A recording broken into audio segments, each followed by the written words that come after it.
This is walnut. It's actually a seed and not a nut. These are macronutrients in 100 grams, vitamins and percent of daily value, minerals, trace elements. Walnuts are calorie dense and it's because of fat. But what fat exactly? Polyunsaturated. This fat consists of omega-3 and omega-6. Omega-3 is a good and healthy fat which we need to function properly. Omega-6? Kind of, but only in small amounts. Excess consumption of omega-6 causes many diseases, including heart disease and cancer. It all comes to the ratio of omega-3 to omega-6. Too much omega-6 compared to omega-3 just destroys our health. In walnuts, this ratio is about 1 to 4. And now you may be scared of eating walnuts because they contain a lot of omega-6. They do. But don't worry, 1 to 4 ratio is generally safe and the right amount. This ratio is much better than an average processed diet, where there may even be 20 times more omega-6 than omega-3. So don't worry about omega-6 in walnuts.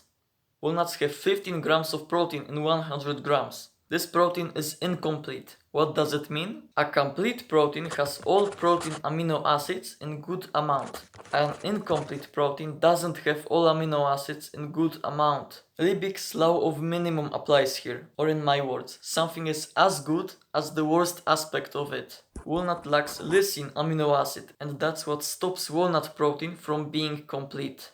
Walnuts are also a little hard to chew, so if you're eating them, you can train your chewing muscles. Bigger chewing muscles can make your jaw wider over time. Wider jaw can make more space in your mouth for your teeth to fit in. A wide jaw is also considered attractive, so it may improve your looks. What's interesting is that walnuts look like a brain. Look yourself.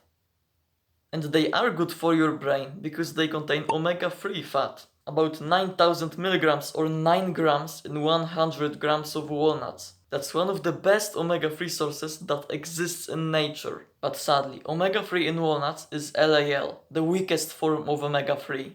LAL has some health benefits, but it has a different job. Our bodies use omega-3 LAL to create other omega-3 fats, EPA and DHA. And now we are getting more serious. EPA greatly improves heart health. DHA makes the brain. DHA is the main building block of your brain and nerve cells. DHA builds your brain. Imagine how important that is. Imagine what happens when a pregnant mother doesn't eat DHA. The brain of the baby inside of her will not develop correctly. Imagine a child that is partially disabled just because mom didn't eat DHA fat when she was pregnant. Horrible experience. If you want to be a father or a mother in the future, remember this. Pregnant mother has to eat DHA omega-3 fatty acid to make the brain of the baby develop well. There are also health benefits that both EPA and DHA have. They both improve eye health and vision, reduce inflammation, lower cancer risk, improve skin health, improve mood, and improve immune system. I told you before that LAL converts to EPA and DHA in the human body. But sadly, this conversion is really low, just a couple percent, and I think you shouldn't only rely on LAL omega-3. You should focus on getting EPA and DHA already present in food. Good sources are fish, especially salmon, cod liver, and cod liver oil as a supplement. I myself drink cod liver oil. Walnut has a good amount of fiber, 7 grams in 100 grams. Fiber lowers the risk of cancer and diseases, lowers LDL cholesterol, improves heart health, slows the absorption of sugar, increases insulin sensitivity. This makes blood sugar levels more stable, preventing sudden losses of energy or spikes of energy. I remember myself when I was eating rice. Right after eating, I had tons of energy, but sometime after I had very low energy. I barely moved. Be insulin sensitive. Another benefit of fiber is that it improves gut health. Healthier gut has many benefits on its own, but not many people know. Your gut is connected to your brain. It's called gut-brain axis. That means one organ influences another organ. Better gut, better brain. Healthier gut also improves immune system because the gut is the place where our immune system cells develop. And from my experience, healthier gut also improved my mood. This is probably because most of serotonin, the feel-good hormone, is produced in your gut and not in your brain, like most people think. Walnuts contain melatonin. Main function of melatonin is making you sleepy and relaxed. It regulates circadian rhythm, your body's internal awake sleep clock. That means melatonin just tells your brain that it's time for sleep. Walnuts have good amount of copper. It strengthens immune system. It's an antioxidant. Antioxidants lower the amount of free radicals that damage DNA and cells. Copper is good for nervous system. Copper helps the body to create red blood cells and collagen. Walnuts have manganese, stronger bones, antioxidant, good for the brain, helps wounds to heal, helps to control blood sugar levels, and helps to absorb calcium by your body. Walnuts have magnesium. It's essential for proper muscle and nerve function. It helps to convert food into energy, prevents depression and anxiety, reduces stress and relaxes you, and it's good for the heart. Walnuts have polyphenols. They lower inflammation, lower the chance for cancer, they improve heart health, they are powerful antioxidants, and they also improve cognitive function. Walnuts have phytosterols. Their main function is to reduce LDL cholesterol. Other compounds in walnuts are vitamin, carotenoids, phospholipids. All of those macronutrients, micronutrients and compounds have many other health benefits and they also repeat. And I listed, in my opinion, the most important ones. When it comes to testosterone, walnuts may increase or decrease our testosterone. They lower cholesterol, which is necessary for testosterone creation, but they are high in fat, which is also necessary for hormones. Personally, I would want walnuts to increase testosterone, but unfortunately walnuts have phytic acid. Phytic acid reduces absorption of minerals from the food.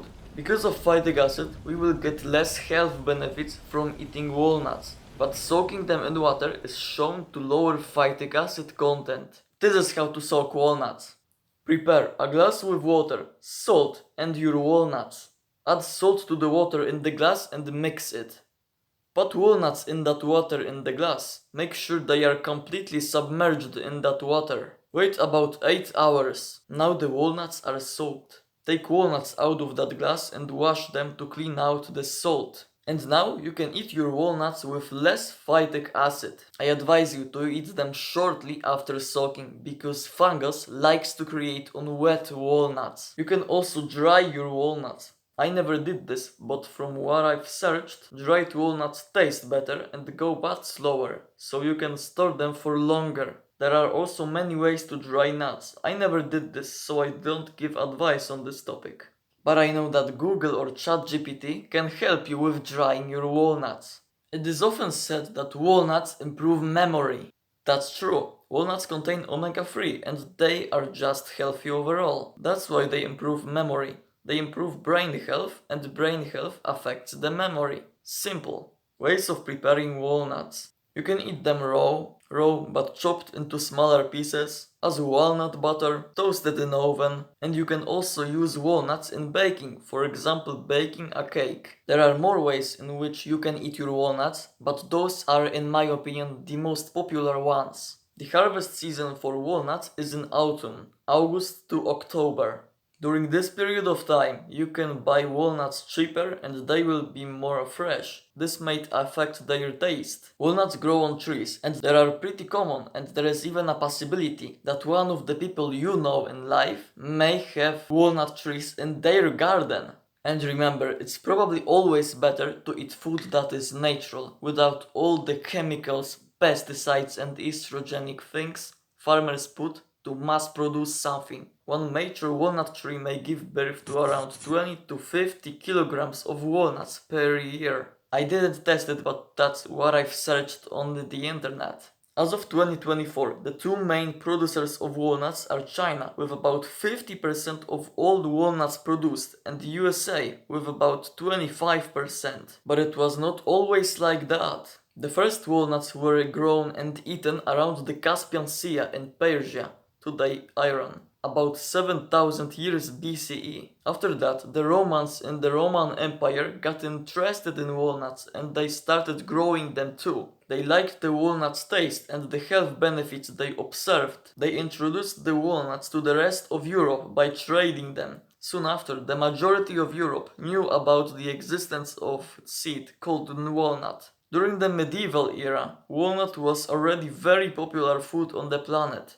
Later, during the American colonization period, walnut was introduced to the America by European colonizers. It was about in late 17th century and early 18th century. After American colonization period, walnut was grown also on America and especially in California. In the 19th century and beyond, walnut was produced on an even larger scale. Modern technology and transport helped with that a lot. Throughout all that time, walnut was selectively bred in a way to optimize human needs, for example by making it more resistant to the diseases. Summary: the main purpose of walnut is to eat it. So, should you eat walnuts?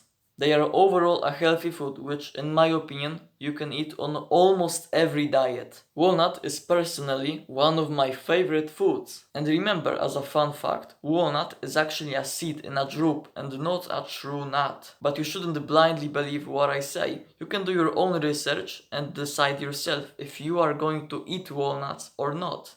Goodbye, friend.